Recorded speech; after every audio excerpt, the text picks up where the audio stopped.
Sebanyak 69 pengungsi etnis Rohingya berhasil dievakuasi oleh tim SAR gabungan pada Kamis 21 Maret 2024 yang sempat terombang-ambing di laut perairan Aceh Barat, Aceh.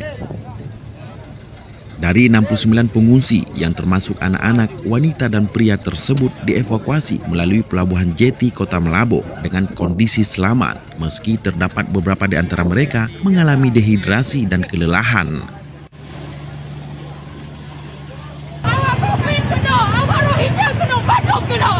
Sementara ratusan warga Kampung Beregang, Kecamatan KW 16, Kabupaten Aceh Barat menolak keras dan mengusir kedatangan 69 etnis Rohingya tersebut.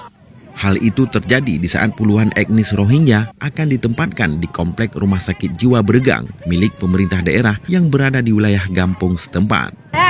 Kami selaku masyarakat Beregang, kami tidak mau ada masyarakat lain yang menempang di tempat kami.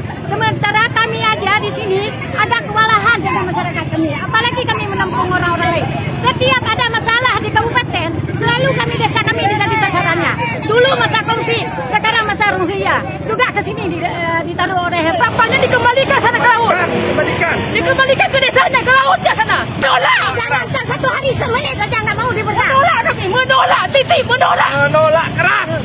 Usai aksi penolakan oleh masyarakat KW 16, puluhan etnis Rohingya itu diarahkan kembali menuju Kota Melambo dan kemudian ditempatkan sementara di Gedung Palang Merah Indonesia, Kabupaten Aceh Barat yang berlokasi di Desa Suwakni, Kecamatan Johan Pahlawan, Kabupaten setempat. Ismadi melaporkan untuk Haba TV.